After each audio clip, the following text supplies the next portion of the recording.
PK52, the Saturday morning meeting. I'm here in frigid Texas. There's a lot of jokes out there right now. Hey, so some of you follow me on Facebook. You saw that I've walked across my pool.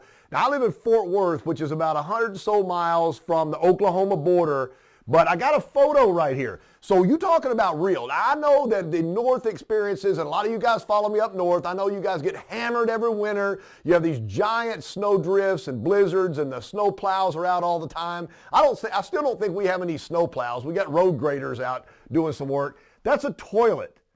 That's the bottom of the toilet, and the top part of the ceramic tank has completely broken off that toilet. It broke off the toilet. That's not here where I live. That's down in San Antonio. That's getting close to the border of Mexico. That's South Texas. And that's for real right there. I mean, how cold did it have to get in that house for that tank to get frozen like that? So that's a real deal, and that's kind of life-threatening. So it's an interesting thing. There's no guarantees. So, we're experiencing, this frigid cold. People are out of food. There's no water. There's boil restrictions. So that's the thing about life. I don't care what you do for a living. There's zero guarantees. There's zero guarantees. Now, I do a lot of work with Toyota certified used vehicles. Now, you want to get close to a guarantee? If there's no guarantee, then we've got technicians that take care of these cars, that make these cars as new as they possibly can be, and then back these cars up with warranties. So I'm sure they wish they probably had one of those house warranties that you hear on the news all the time, or you get on your phone. Hey, for 37 cents a day, you can protect your toilet from freezing. That probably would have been a good warranty for them to have bought, and then they could decline the warranty. So to take up to where we were last week, so we were talking about creating business for yourself. And I've said this in a couple of videos before, but I want everybody to understand, it's just simple semantics. There's really two doors to a dealership. There is the front door. That's where people come in to look for new or pre-owned vehicles, certified vehicles. Right through that front door, that's the sales department. Usually to the side or the back of the dealership is the service department. The number of people that go through these service department doors is always greater than the number of people that go through the sales doors. So I'm always looking for a customer that knows about the Toyota product. If they know and have experienced the Toyota product, then the nice thing about it is that I don't have to spend a lot of time convincing them that Toyota builds the greatest products on earth for the consumer, because they've experienced that.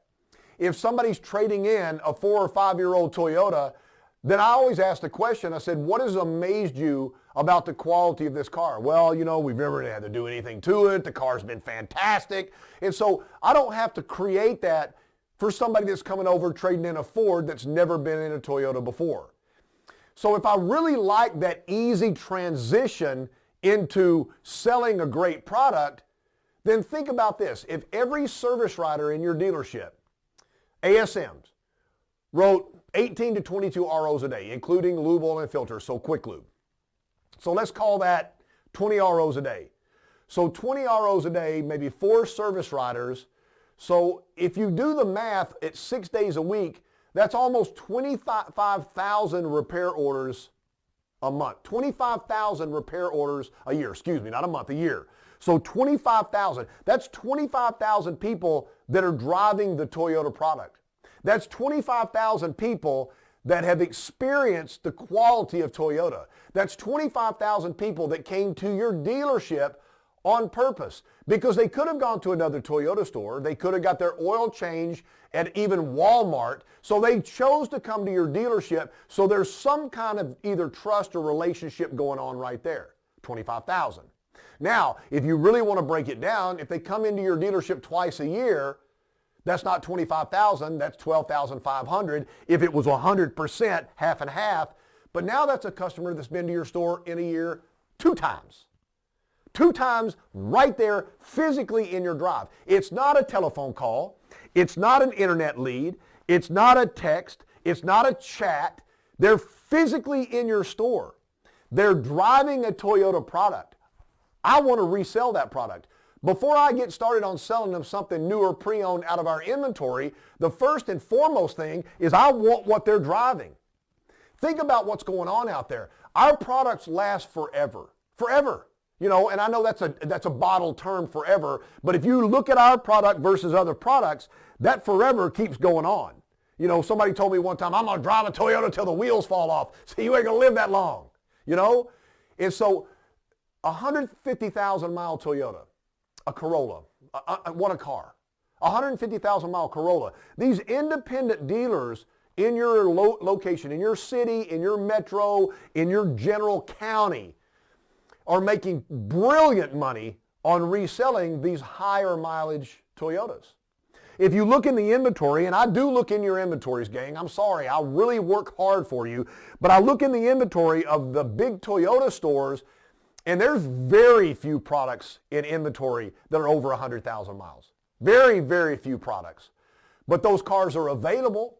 If you you do a search generation in your market, you put in there Camry, you know, over 100,000 miles, then they're going to be populated all over town. They're going to be, you know, $6,000, $7,000, $8,000, $9,000 cars, and those cars are making people money. They're buying them for $3,000, they're selling them for $8,000, you know, or advertising for $8,000, selling them for $6,000.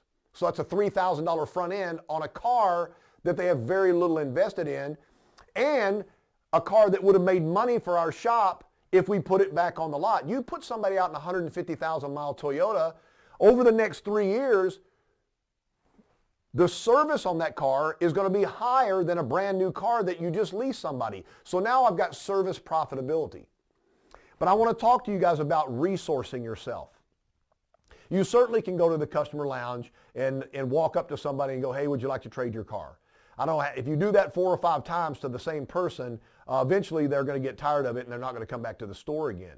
But all the information that you need about a customer is back in the back. It's right there.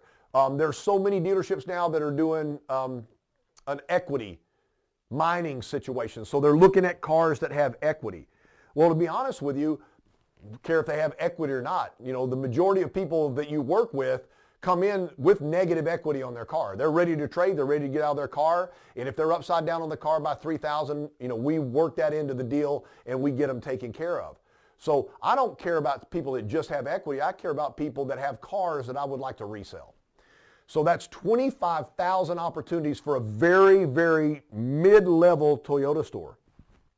If you have 8 service riders, that goes to 50,000. If you have 16 service riders, that goes to 100,000. There's more people coming in the back door than the front door. The repair order, once it's closed out, has the name, address, phone number, VIN.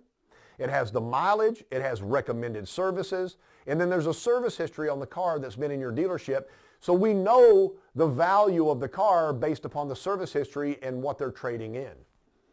We spend so much money as a dealership advertising.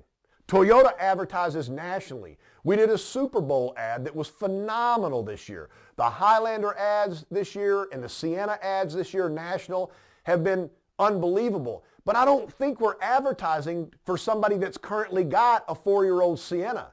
They know how great it is. They're probably going to trade for another one. We're advertising for somebody that's driving a Ford or a Chevy or a Hyundai or a Kia or a Fiat. That's who we're advertising for.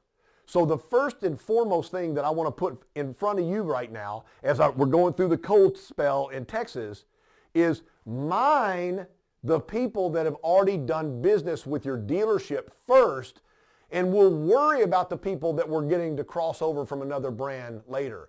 Let's don't miss an opportunity to keep every single person that we ever sold a car to or serviced their car as a future buyer for you and for your income. This has been PK52, the Saturday morning meeting. And remember, when you tell people that people in trucks in Texas can't drive in the snow and ice, that's that guy that went, yeah, I live in Texas. I don't need a 4-wheel drive truck. So we got a 2-wheel drive truck with no tread on the tires, and they cannot drive in snow and ice. See you next week.